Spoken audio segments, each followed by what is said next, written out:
Bueno, vamos a hablar precisamente de esto porque el aumento de las enfermedades respiratorias trae aparejado también un aumento de la automedicación, que nos referimos al consumo de aquellos remedios que son de venta libre.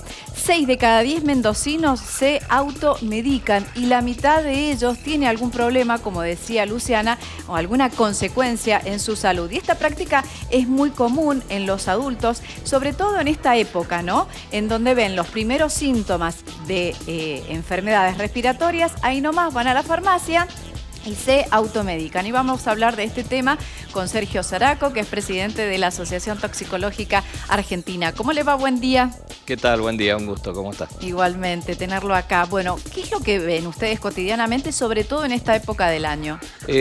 Primero, que aquellos medicamentos de venta libre no significa que sean inocuos, sino es una forma distinta de ser dispensados. Y que por la ley de venta de medicamentos tienen que ser comprados en farmacia. Esto es otro cuidado que hay que tener, de no estar comprando ningún medicamento, aunque sea de venta libre, en cualquier otro sitio que no sea la farmacia, para primero tener la seguridad de que se han mantenido y conservado la cadena de distribución, la seguridad del medicamento y además las condiciones de humedad, temperatura que tienen que tener para disminuir el riesgo. Pero lo otro es que ante la gran cantidad de publicidad que se recibe, esta automedicación genera grandes problemas donde se habla sobre los beneficios que puede tener, sabiendo que en el caso de la aspirina o el ibuprofeno son buenos analgésicos y antiinflamatorios también. En el caso del paracetamol no es antiinflamatorio, es sí analgésico y todos son muy prácticos para descender la temperatura, pero tienen efectos secundarios, sobre todo cuando se toman más de 3 o 4 días, en donde van a afectar, por ejemplo, lo que hace a la coagulación de la sangre, aumentando el riesgo de tener moretones, sangrados.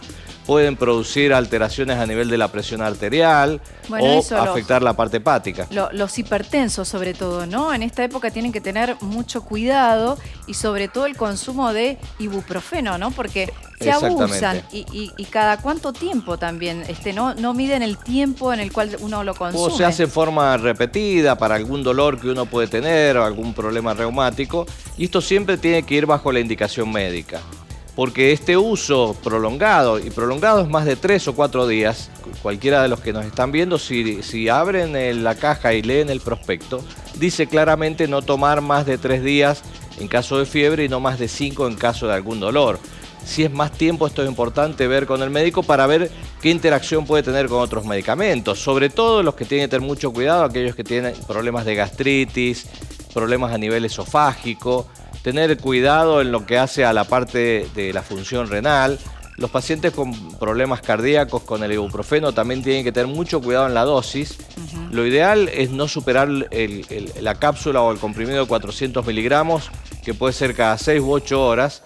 Ya la presentación de 600 miligramos tiene que ser supervisada por un médico porque hay más riesgo de tener complicaciones a nivel cardíaco como elevación de la tensión arterial o alguna arritmia. Bien, qué bueno lo que usted nos está diciendo. Veamos el detalle de un estudio que se ha realizado del Centro de Información de Medicamentos de la Universidad Massa con respecto a la automedicación. Drogas más consumidas, los antibióticos, un 46%, y nosotros estamos hablando de esto, de la automedicación con fármacos de venta libre. Fíjense ustedes este dato, 8 de cada 10 argentinos se automedica y 6 de cada 10 mendocinos se automedica. La verdad que la cifra es bastante interesante. Ustedes en lo cotidiano, ¿qué es lo que ven? Digo, ¿hay gente intoxicada?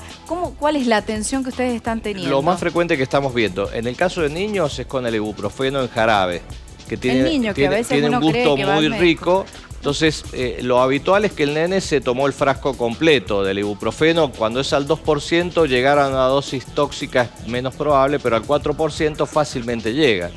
Cuando superan los 100 miligramos kilo, ya hay que hacer procedimientos de rescate del medicamento para evitar complicaciones a nivel renal, sobre todo. Y en los adultos estamos teniendo mucho problema con el paracetamol, ya que el paracetamol hay una parte en su metabolismo que se hace por vía hepática, y cuando la oferta de paracetamol es muy importante, no alcanza el hígado a hacer su actividad para desintoxicarlo y esto se traduce en un daño hepático que puede terminar en una hepatitis tóxica. Y que lamentablemente tenemos presentaciones que vienen de 1 gramo, que no tiene razón de ser porque la forma de ser suministrado hace que fácilmente se supere esa dosis tóxica y viene en bases de 40, 50, 60 comprimidos, donde esto puede generar un riesgo muy importante y estamos teniendo pacientes con riesgos de intoxicaciones muy severas, que esto es importante tener en cuenta. Entonces, fundamental y tener mucho cuidado con el paracetamol, sobre todo si se está tomando otros medicamentos que compiten con este metabolismo hepático y que siempre tratar de tomar la dosis más pequeña, no superar los 400 miligramos en el ibuprofeno o el de 500 en el paracetamol y nunca superarlo más de 3 a 5 días como máximo. Si el cuadro no mejora, es que necesita sí o sí la atención médica para ver qué está produciendo esa sintomatología. Bueno, refiriéndonos a esto, veamos cuáles son las recomendaciones, que también habla de esto. No tome medicamentos por consejo de cualquier persona. Vio el vecino que le dice, ¿sabes qué? Yo tomé el ibuprofeno y me hizo fantástico. Exacto. Siga las instrucciones del farmacéutico y también el prospecto, lo que decía usted, y que muchas veces uno no lo lee. Además, la letra es tan chiquita que uno le da fiaca y la verdad que no la lee, que esto es así. Leer los beneficios y los efectos colaterales, que esto es importantísimo. Tomar las dosis indicadas, lo que decía allí el doctor, y esto, si por 3 días sigue con la dolencia, consulte al médico. ¿Qué otra cosa más para agregar, Esto Sergio? es fundamental, que a veces se vende el blister solo, sin el prospecto. Siempre exijamos que sea en su caja original, leamos el prospecto, que tiene una función que es informar. Hoy se ha ido modificando los prospectos para que sean más entendibles para el consumidor. Explica y va traduciendo cuáles son los cuidados, los riesgos, cómo se debe tomar, las interacciones que tiene con otros medicamentos, pero aquellos que son de venta libre no es igual a inocuo. Nada más que no necesita de una receta, pero sí tiene que haber una indicación y una recomendación, porque cada uno de nosotros somos distintos y ahí es el profesional médico que evalúa, de acuerdo a las características o la historia de ese paciente, cuál analgésico o antifebril es el mejor para ese caso.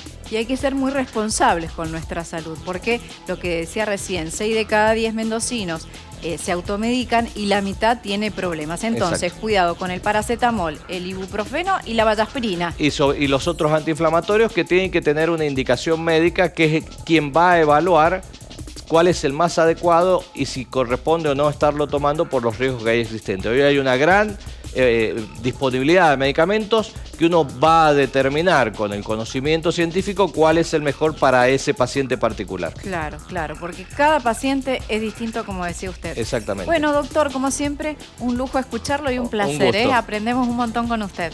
Bueno, muchas gracias. Bueno, muy bien, nos vamos entonces a una pausa y enseguida volvemos con más BLM.